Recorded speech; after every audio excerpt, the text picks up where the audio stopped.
everybody, Emma here, also known as 8vinyllow, bringing you all another video. This is going to be another kind of random music chat type video where I talk about random music related things happening in my life. So if you're looking for vinyl in this video, there's not really going to be any, so you can leave.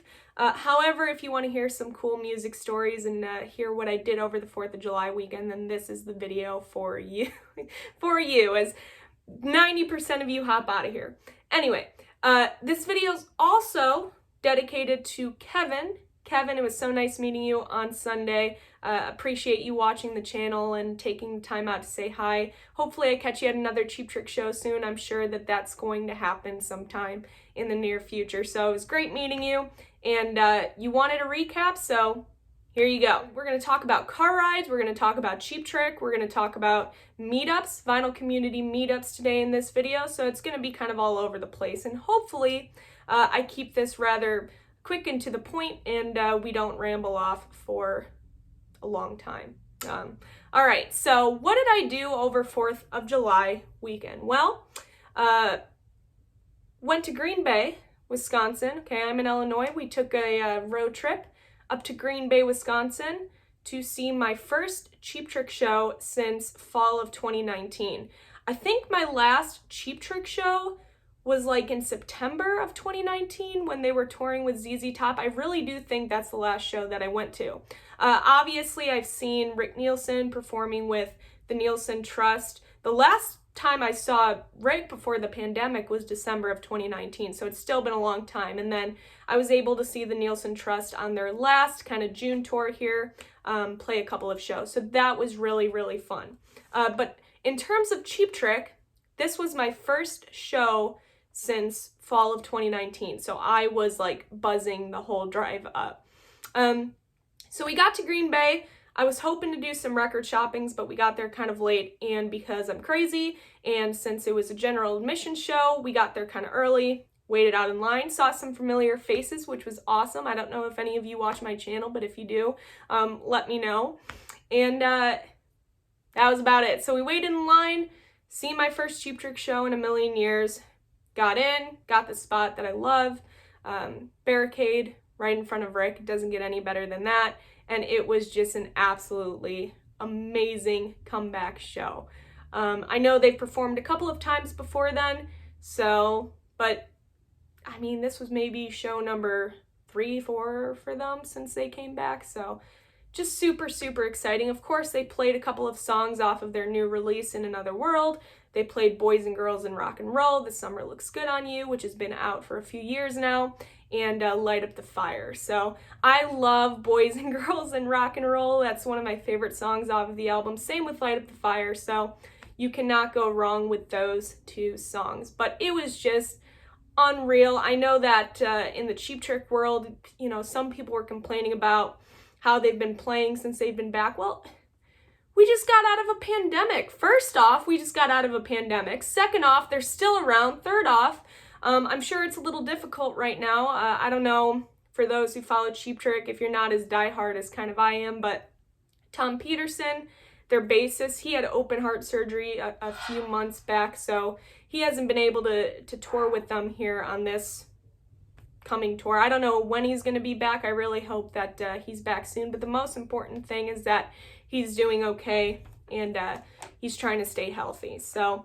that's a bummer, but filling in on bass is Robin Taylor-Zander, Robin's son, who's now been touring with them for the past couple of years. He's been doing bass, and I have no complaints there. He has been doing a phenomenal job filling in for Tom. So absolutely no complaints. And you know what? They kicked ass. They kicked ass, and I'm not just saying that. They sounded fine. They sounded like Cheap Trick. You know, a little rusty. Even Rick said they were a little rusty here and there, but other than that, I don't know what people are complaining about. They're still one of the best live bands, hands down. Got some pics tossed over to me, got some pics to the head. My friend, it was his first Cheap Trick show, got some pics to the head. Just a really fun night overall, and a great kind of welcome back type feel to seeing my favorite band of all time. After Green Bay, we drove down to Rockford, Illinois, or more specifically Loves Park. It's right there. This was kind of like the hometown show, hometown return for the band. So obviously I was very excited for this, and there were a lot of familiar faces at that show as well.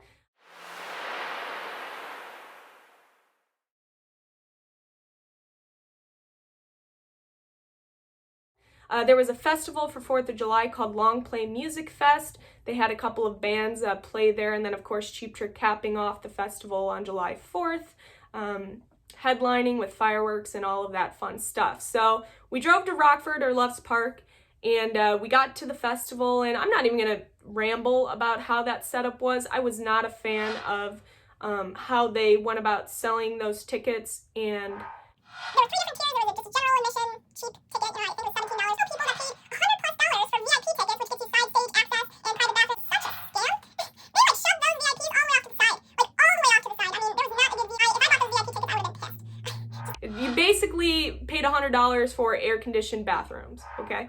Anyway, moving on to the show, we had a VC vinyl community meetup at the show. Logan over at Swellheads Network and his girlfriend, I can't think of his name now, or her name now, so I'm sorry for that in advance, but they were so sweet, so nice. We met up with them, jammed out to Off-Broadway a little bit, who opened, and then Seventh Heaven came on, a local Chicago kind of cover and original band who I've seen a million times as well. They came on before Cheap Trick, and we just partied and had a good time. Met Kevin, who was so sweet as well, and like I said, I hope to catch Kevin at future shows here.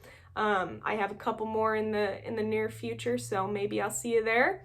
And then after Seventh Heaven, Cheap Trick came on, and I was lucky enough, I did not have the best seats in the house upgrade, but there was an extremely nice security guard who kind of let me in the side. Just throwing that out there. So I basically got in those best seats and ended up getting barricade off to the side, which was just absolutely amazing. Again, the band was on fire. I prefer the more kind of general admission club-like venues, which I saw at Green Bay on Saturday, but the outdoor festival was fun as well. I've got some pics, of course. Rick threw me one, and then I got some during Dream Police. Ended up getting a set list from that night, which was really cool because it has, during the set, they were presented The Key to the City for Loves Park, and it even has that in the set list there. So a very cool addition to the growing Cheap Trick collection. This is the second set list I've ever gotten, so very excited to have that. But in terms of recap, that's about it. I loved the set list both nights. I thought they were solid. Robin Taylor Xander has been taking the vocals on Downed recently. I think they played that the last 2 nights that I went, and he sounded great. So the band sounds great. They still kick butt. If they're in your area, I know they're announcing shows left and right now, especially for late summer, early fall. They're heading down south to around Texas. They're heading east to Pittsburgh and New York and other places. So if you get a chance to see this band, you guys, go do it. With that, everybody, that's it for this video. I hope that all of you are doing well, staying safe, and I'll see you for my next video. Bye, guys. I want you to want me.